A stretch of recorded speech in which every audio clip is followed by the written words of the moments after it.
of the things that happens on Pesach is the beginning of the counting of the Omer. And that's what I would like to talk to you about today.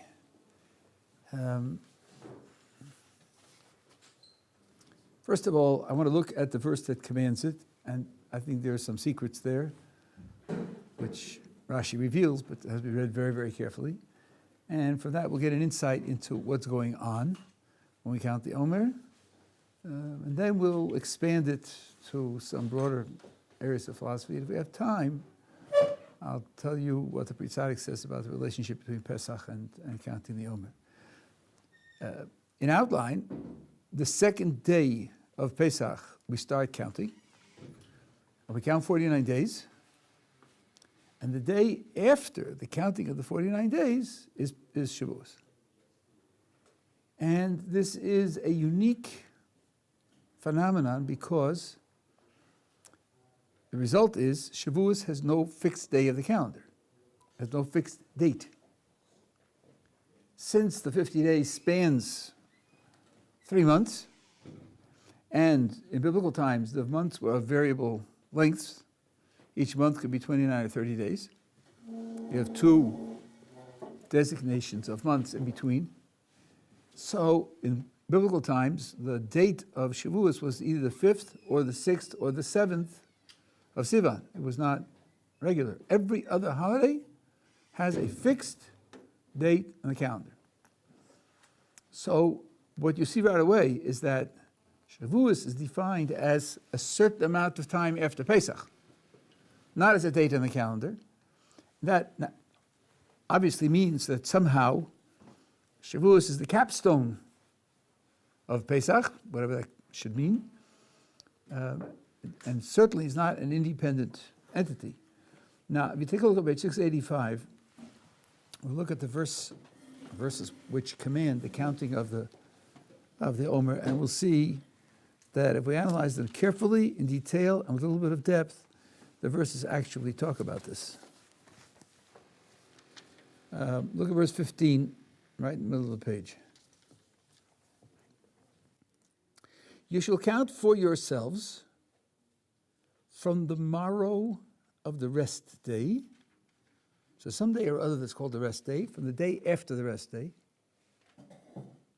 From the day when you bring the Omer of the waving, that's the Omer offering, which is a barley offering offered once a year, second day of Pesach. 7 weeks, they shall be complete. Okay, how much am I supposed to count? 7 weeks. Until the morrow of the 7th week shall you count. Okay, let's say we start counting on Tuesday. So each week is Tuesday through the following Monday. Tuesday through the following Monday. Tuesday through the following Monday. Do that 7 times. Count until the day after the 7th complete week. What is the day after the 7th complete week? It's the 8th Tuesday. Count until that day. 50 days. Now we meet the first problem. 15 says at the beginning, you should count for yourselves, and it ends 7 weeks. They shall be complete. Last time I checked, 7 times 7 is 49. Now, at the end of 16, it says, count 50 days. So what is it? 49 or 50? But the truth is, it's worse than that. Even before you get to the words 50 days, at the end of verse 16, there's a problem. Because the end of 15 says 7 weeks they shall be complete. And then it says, until the morrow of the 7th week. So again, if we start counting on Tuesday, 7 weeks is Tuesday through Monday, 7 times. The last day of those 7 weeks is Monday. The day after the 7 weeks is the 8th Tuesday. Now the text says, until that Tuesday. Well, the word until, both in English and in Hebrew, is ambiguous. Sometimes until Q means until, but up to, but not including Q. And sometimes until means until Q, up to, and including Q. For example, you are eligible until your 65th birthday. So on the 60th birthday, are you eligible or not? No, you are not. That means up until, but not including. Whereas if the recipe says boil the egg until hard, it means keep boiling and don't stop boiling until it's hard. There it's until and including. In Hebrew that's called ad bechal or ad velo ad bechal. Does the ad mean to include the thing it's up to, or does it mean to exclude the thing it's up to? And some usages are including and some usages are excluding. It's a real ambiguity in Hebrew, just as it is in English. Trouble is that here in this verse, if I read the until, either way is a problem. Neither way is smooth. We're told to count 7 weeks until the day after the 7th week. If until means until but not including, then it's totally redundant. Sure, I count Tuesday through Monday, Tuesday through Monday, Tuesday through Monday 7 times. And I stop on the last Monday. So then I counted until the 8th Tuesday, and I didn't include the 8th Tuesday. Of course, that's what it means to count 49. Count 49 means to count 49 up to 50 and don't count 50. Are you adding anything? Are you including anything new by saying count 49 up until the 50th, but don't count the 50th? That's counting 49. It's totally redundant. If you tell me that until means to include the thing it says until, so then you get the contradiction right there before you say 50 days. Contradiction is immediate. Count 49, count until the day after the 49, and count that one also. So then that's going to be 50. So if I read until the first way, it's redundant. If I read until the second way, it's a contradiction. Even before I get to the words 50 days. So we're having serious trouble here in understanding what the verse is about. Are we together so far? Okay, the truth is that the until is exclusive. It's 49 days. It's not a contradiction. It's until the 50th day, and don't count the 50th day. But the text is telling us something important. Why bother putting until the 50th day if 49 days means until but not including 50? Isn't it redundant? No, it's not redundant, because this piece of the text is resolving a question that you could raise. Pesach starts on the first day with a full-fledged holiday and the Seder and the Paschal sacrifice when the temple was standing. Fine. Then you start counting and you count 49. Okay, 49, that's over. What's next? What's next on the calendar? Is it maybe Rosh Hashanah? Oh, no. It's not Rosh Hashanah. There's something that comes before Rosh Hashanah. Let's see. Let's look at the calendar. Oh, look at that. Shavuos is right afterwards. How about that? The next thing after you count the 49 days is Shavuos. Okay. So now I know what to do. 49th day, making preparations, because next day is a holiday. Is Shavuos just the thing that comes, the next thing on the calendar after the 49? Absolutely not. Absolutely not. The 49 days are counting towards the 50th day.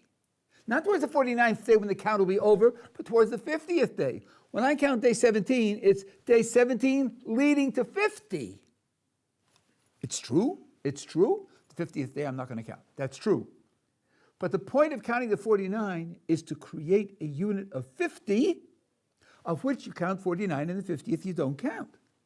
That's what the text is telling me until the day after the 7 weeks.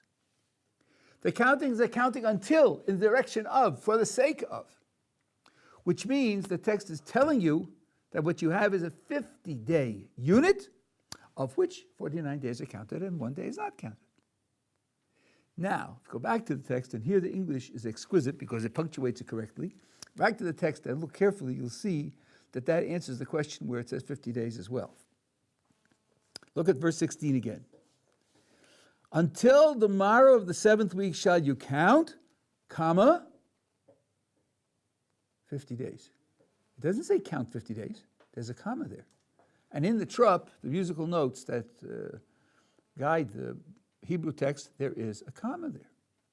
So it means you're going to count 49. As you're counting the 49, you're counting them until to get up to establish the 50th. And the way it says it is until the day after the 49, counting the 49 up to and to arrive at the day after gives you a unit of 50 days. It doesn't say count 50 days. It says count 49 up till the day after, and when you do that, you get, as an effect, you get 50 days. So here the text is telling us very clearly that it is the count that establishes the connection, And the holiday of Shavuos is really the 50th day. It's not the day after the 49, but it's the 50th day of a 50-day unit. Okay? I think this makes beautiful sense out of what otherwise looks like two compound contradictions. And it is essentially what Rashi says. I've just expressed it in updated terminology, but that's what we're being told. Now, there's a midrash which takes this idea and even expands it. We have another, maybe I'll show it to you, it's in the same place. We have another similar instance, not as dramatic because they do have a date of the month, but it's a similar idea. Let me show you this. Shem spoke to Moses saying, speak to the children of Israel saying, on the 15th day of this month, 7th month, is the festival of Sukkot. 7-day period for Hashem. On the first day, there's a holy convocation. You shall not do any laborious work. 7-day period, shall offer fire offering to Hashem. On the 8th day, there shall be a holy convocation for you. Offer fire offering to Hashem. The assembly, do not do any laborious work. Now, excuse me, how did we get an 8th day? It's a 7-day festival. It says clearly, Sukkot is 7 days. You want me to do something the day after Sukkot? Fine. So say, on the next day, on the morrow, then this is what I want you to do. Or give it another name. What makes it the 8th day? Because it's the day coming after the 7 days. It's not just the next thing on the calendar. On the contrary, the 7 days of Sukkot are supposed to lead up to and somehow produce the day after Sukkot. This 8th day is not a day of Sukkot. You don't dwell in the Sukkah. You don't take a lulav and esrog. All the mitzvahs of Sukkot are gone. Still, it's called the 8th day. So the text is telling you the same thing. Somehow the 7 days of Sukkot lead up to the day after and create it, just like the counting of the days from the second day of Pesach lead up to Shavuos and create it. And the Midrash joins the two of them together. The Midrash says that the day after Sukkot should have been 50 days later, just like Shavuos is 50 days after Pesach, beginning of Pesach. Can you say that again? What is? Just like on Pesach, you have the first day of Pesach, then you count from the next day 49 days, and then you have Shavuos afterwards. Right. So Sukkot should have been the same. You should have had the first day of Sukkot, then count 49 days, and then have this. Why are we counting 49 days in Sukkot? We should have. We're not doing it. This is what should have been. That's what the Midrash says. Pesach and Sukkot should have been directly parallel. Okay. Should have been directly parallel. As it is, it isn't that way. But it should have been. So this idea that when I tell you the text calls the day after Sukkot the 8th day, that shows you it's connected, the Midrash is confirming this because in Shavuos it's definitely connected. I proved that to you. And the Midrash is saying that Sukkot should have been just like Pesach. Right? By the way, some ask why didn't it work out that way? The Midrash doesn't say, but some say the reason it didn't work out that way is because if you had counted 49, taken the 50th day after the beginning of Sukkot, you'd been in the middle of the winter. And that holiday would have required, it would have been a pilgrimage festival, like Shavuos is a pilgrimage festival, have to come up to the temple through the mud. And that would have been very, very difficult. So the Torah didn't require us to do it that way.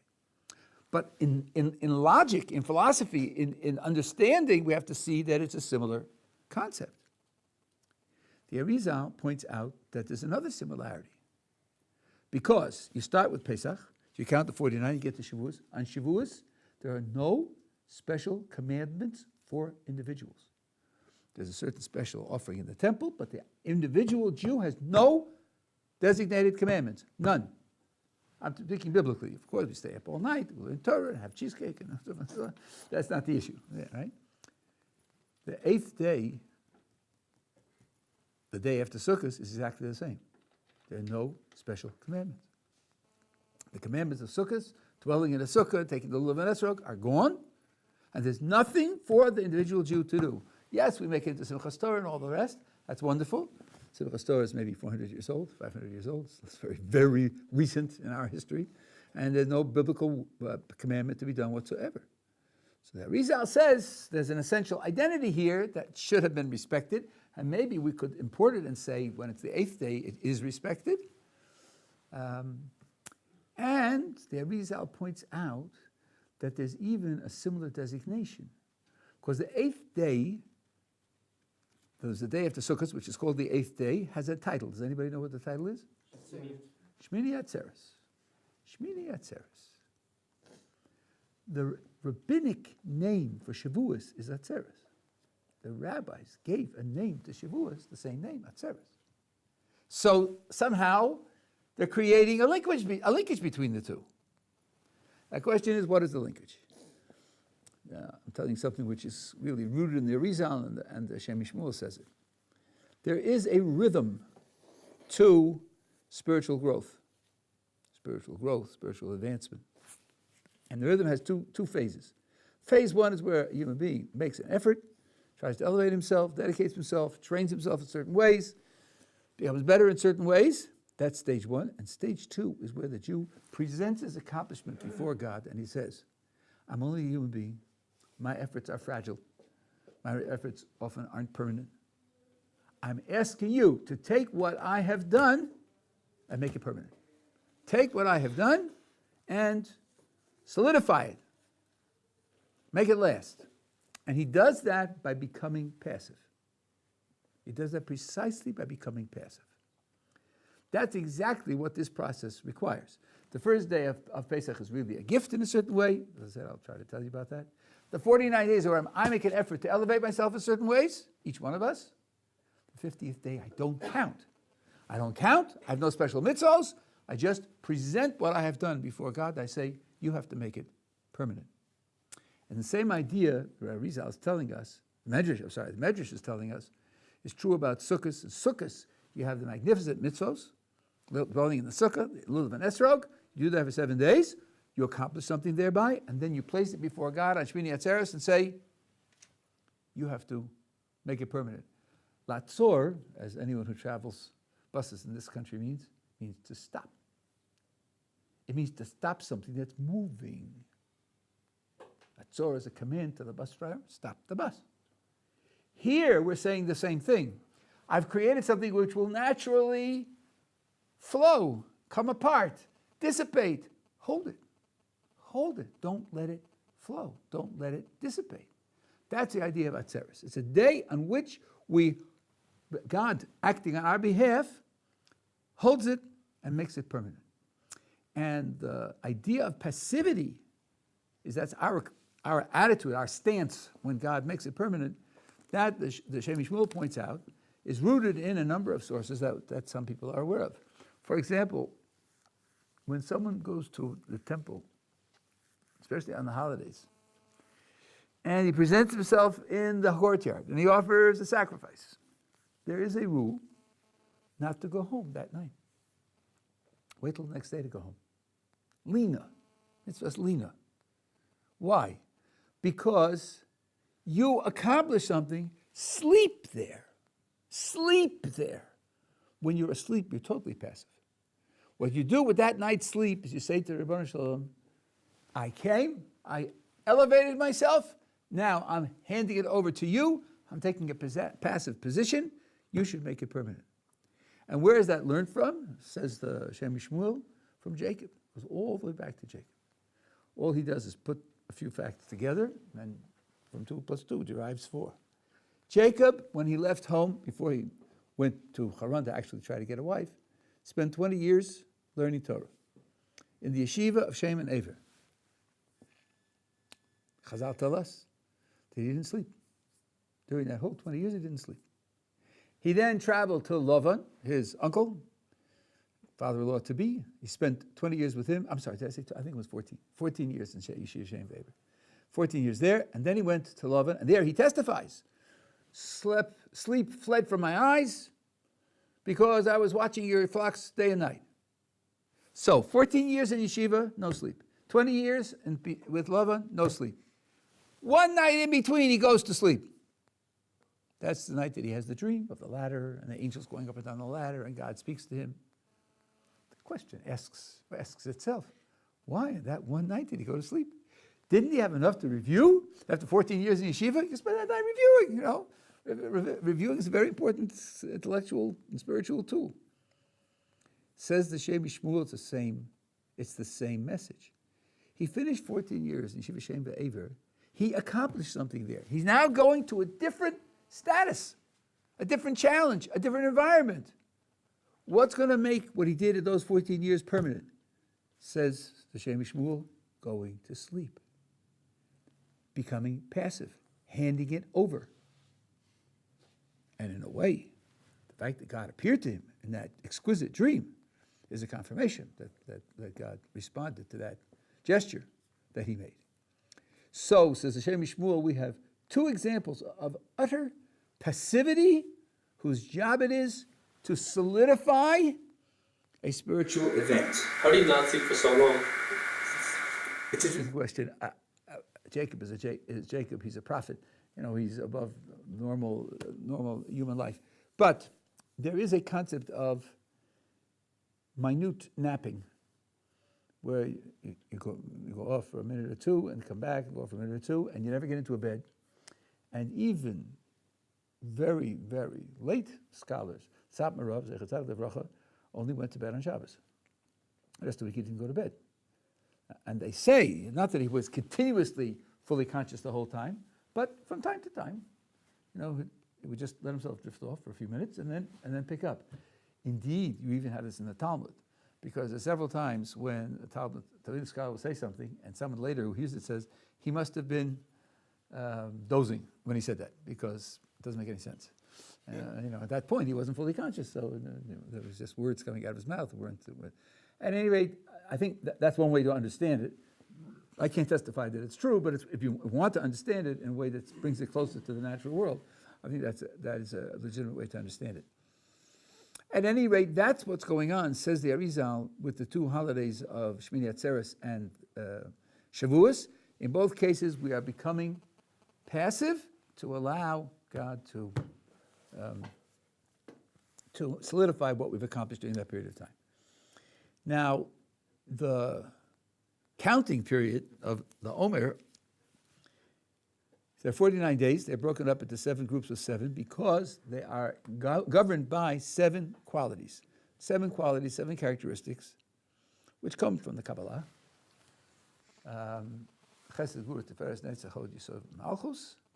Each day is dedicated to a characteristic. Let's try that again.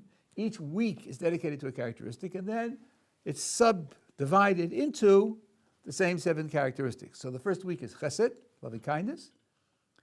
The first day of the first week is chesed shebechesed, loving kindness in loving kindness.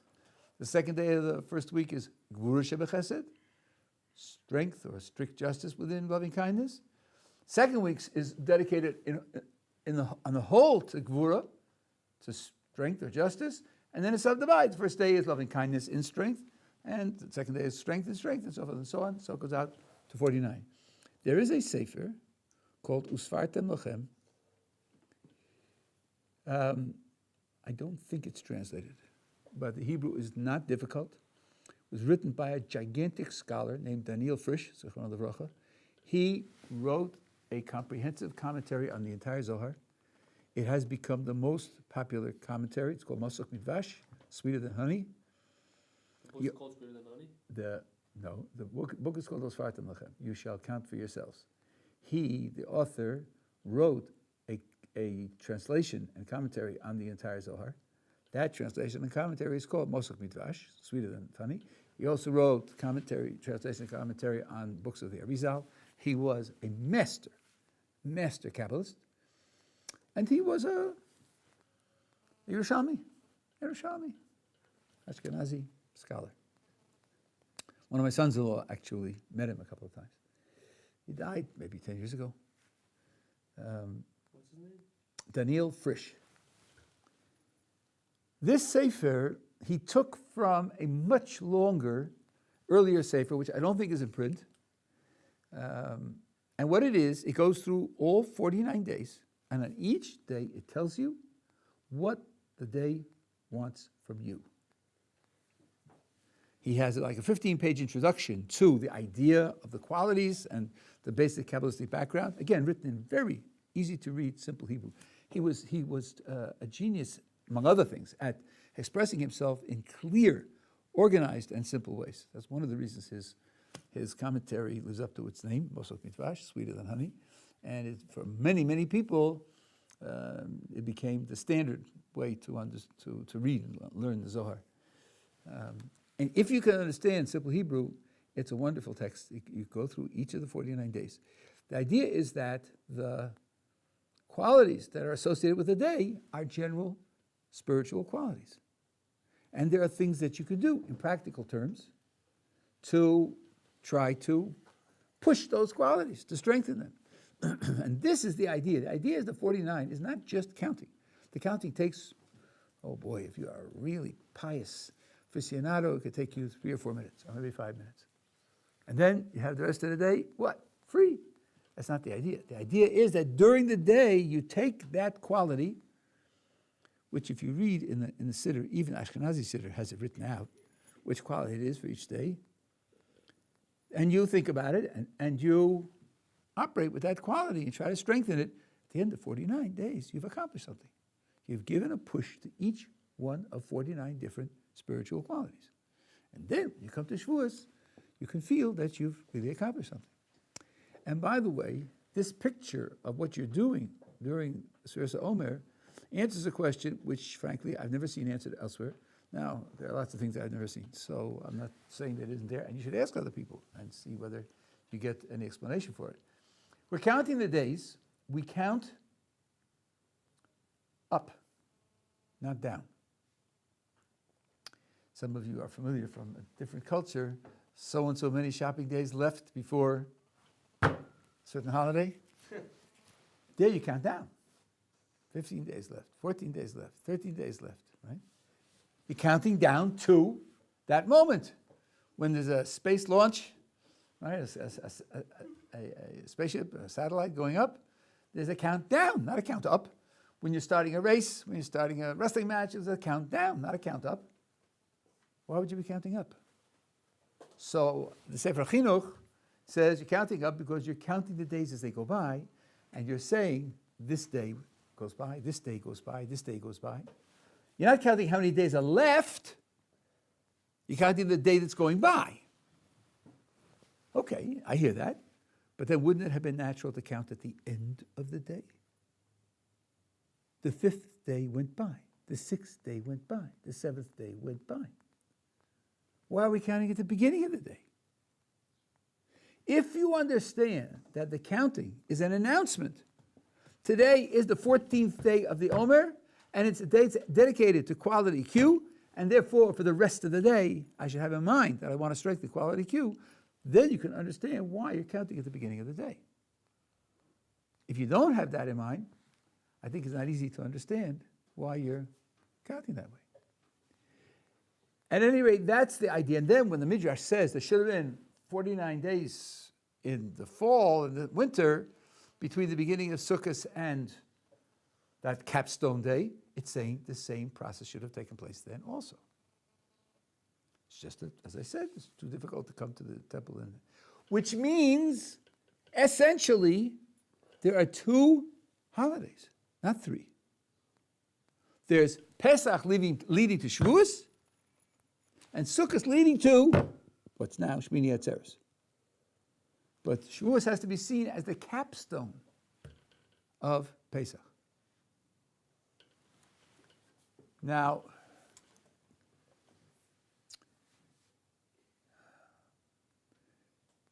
that being the case, we said it has no calendar date of its own. We have to try to understand how does Pesach, so to speak, kick off the process on the first day, and what is our status of following that kickoff? Here, there's an analysis in the Pri Tzaddik. The Pri Tzaddik was a universal scholar. He was brought up non-Hasidic, and then, I guess in his early 20s, he became Hasidic. And he was already a recognized scholar, Anybody who tells you that the Hasidic movement only attracted ignorant and simple-minded people, there are a number of counterexamples, and he is a gigantic counterexample. In fact, the anti-Hasidic world was very embarrassed when he became a Hasidic. Such an accomplished scholar. So, and he quotes from everywhere. He quotes from all over, and it's quite difficult to read him. Even now, I have difficulty reading some of his essays. What he says is this. We have a way of referring to the three things that we eat on Pesach. We call it Pesach, Matzah, and Mor. Pesach, Matzah, and Mor. One could question that. In the evening of the Seder, what's the order? What do you eat first? If we had the temple and we brought the sacrifice, what do we eat first? Neither. Matzah. You're starting a meal, right? You start with bread. That's the first thing that you eat. You make a motzi and you start with the bread. When do you eat the Pesach? At the very end. Al hasova. It's the very last thing that creates satiety, makes you full. Right? So why call it Pesach Matzah Mor? Furthermore, the Mishnah in Pesachim says the Pesach on the first Passover Seder in Egypt is different from the Pesach thereafter, because the Pesach in the first Seder was eaten for one day, and every year thereafter the Pesach, the Paschal sacrifice, is eaten for 7 days. Says the Gemara, come on, what are you talking about? Paschal sacrifice is eaten only that night. Very keen. Sorry, we eat till chatzos, but by the morning it's no sar. They have to be burned. What could the Mishnah possibly mean by saying that after that exodus from Egypt, from then on, the Pesach sacrifice is eaten for 7 days? So the Gemara itself answers this question. Gemara says it means matzah is eaten for 7 days. Matzah is eaten for 7 days. Oh, terrific. Thank you. Now I know what it means. But why does it mean that? Why does it say that? Don't tell me that it's Paschal sacrifice eaten for 7 days. Tell me that matzah is eaten for 7 days. Says the Pri Tzaddik, what the Gemara is hinting to you, the Mishnah and the Gemara together are hinting to you is the only way you can eat the matzah is it because of the Paschal sacrifice. The Paschal sacrifice gives you the ability to eat the matzah. Without that, you wouldn't be able to eat it. The Paschal sacrifice is a symbol of God's intervention on that night. The matzah is a symbol of something else. The matzah is a symbol of something that we do. The name of the holiday is Chag HaMatzos. I told you that's because the Torah celebrates our contribution. It's not called Pesach. It's called Chag HaMatzos. We call it Pesach. We celebrate God's contribution. What does eating matzah do? What eating matzah does is another spiritual idea. Now here, you eat matzah, and of course you avoid chametz like the plague. I want you to see that chametz and matzah are very, very closely related words.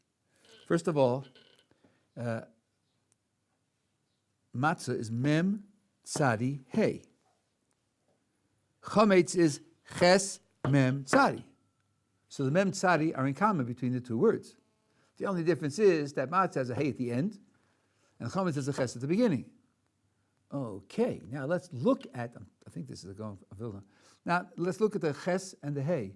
Aren't they of very similar shape? Indeed, a hey is just a ches with a missing piece. On the left-hand leg, the top of the left-hand leg is missing, right? And more than that, suppose I took that leg of the hey in the word matzah and I grew it, expanded it, elevated it. Then what would happen? It would join with the roof and become a ches. What is matzah? Matzah is chametz minus fermentation. That's cool. Isn't that cool? That's actually law because it's exactly the same grains that can be chametz and matzah.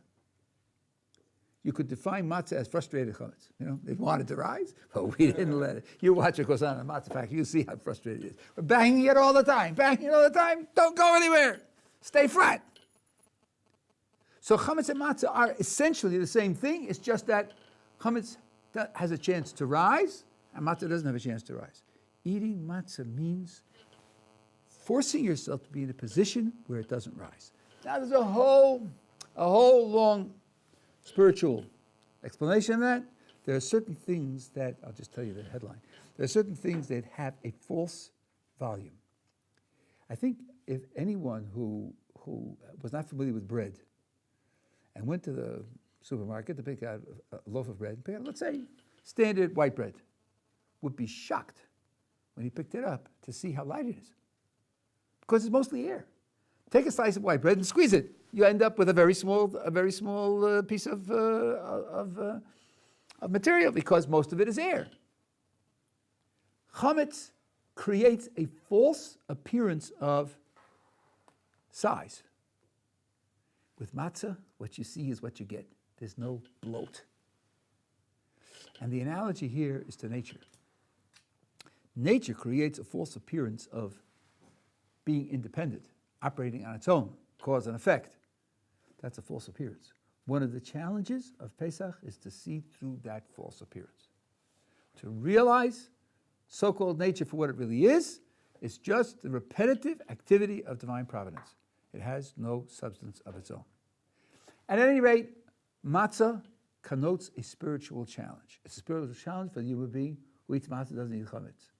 Says the Mishnah and the Gemara, according to Pri Tzadik, how are we able to eat the matzah and to face up to that spiritual challenge? Because God invested in us that ability by creating the reality on the night of the Seder in Egypt that gave us the ability to eat the matzah. And the Torah, which has its own application. That's why Pesach comes first. When we say Pesach, Matzah, Torah, we're talking about cause and effect. It's God's insertion into the world on the night of Pesach, which gave us the ability to rise to that spiritual challenge.